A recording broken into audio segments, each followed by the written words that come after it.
Hi, I'm Tanya, and for a while, my story was like a fairy tale gone wrong. My mom passed away when I was a kid, and my dad remarried right away. A mean, nasty woman with two daughters several years older than me. Sound familiar? Yeah, my life pretty much became Cinderella. My stepmom, Penny, hated me but loved her two daughters. She would spoil them rotten while treating me like dirt. She didn't care that they bullied me. She bullied me too, and my dad was at work so often that he didn't even seem to notice. My stepmom even started making me do housework. Horrible chores like scrubbing the toilets and taking out the trash, and she never made my stepsisters do anything. I was shocked by how a fairy tale written so many years ago could so accurately represent my life. Minus the part with the talking mice and the bluebirds coming to help me do chores. My best friend Stephanie tried to encourage me. She'd remind me that I only had to live at home until I was 18. Then I could go off to college and start a new life far away from my wicked stepmother and stepsisters. You have amazing grades, she said. You'll be able to go to any school you want. You could go somewhere across the country, across the world even. Stephanie was the only person keeping me sane as my stepmom continued to treat me cruelly while letting my stepsisters get away with murder. I told my dad about it once, but he just said that blending families was an adjustment. Give them a chance, he said. Your stepsisters have had a rough time since their father left. I'm sure Penny's trying to make it up to them by indulging them. I hated that he took their side. If I was Cinderella, then where was my fairy godmother? Where was my Prince Charming?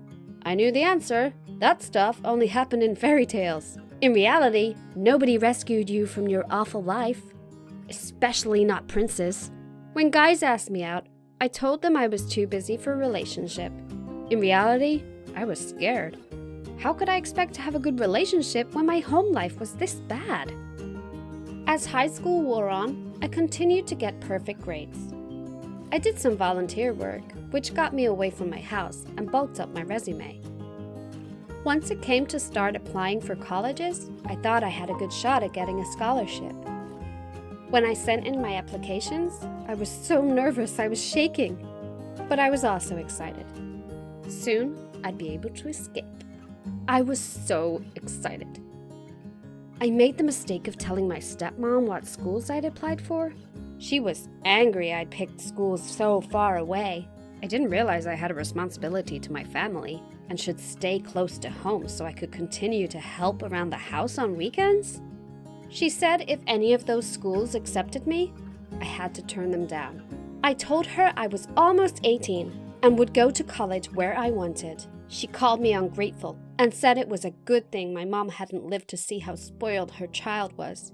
I was horrified. I ran out of the house and went to Stephanie's to calm down. Stephanie had some friends over that night, and it actually made me feel better to socialize a little. I met a guy named Dave who was really nice. We talked all evening and had a ton in common. He had also applied to all the Ivy League schools, and Brown was his first choice, just like me. He offered to walk me home, but I was nervous. I couldn't let myself like this guy. A messed up person like me couldn't have a relationship. I made some excuse and went to say goodbye to Stephanie. She asked about Dave, but I said it wouldn't have worked out. She told me my stepmom had already ruined so much of my childhood. I shouldn't let her ruin this too. I realized she was right. I found Dave again and told him he could walk me home. We even kissed outside my house.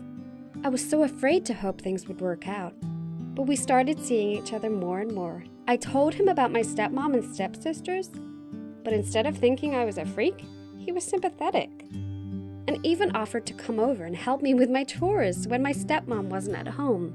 The more I started to trust him, the more I realized that the best way to stand up to Penny was to have my own life.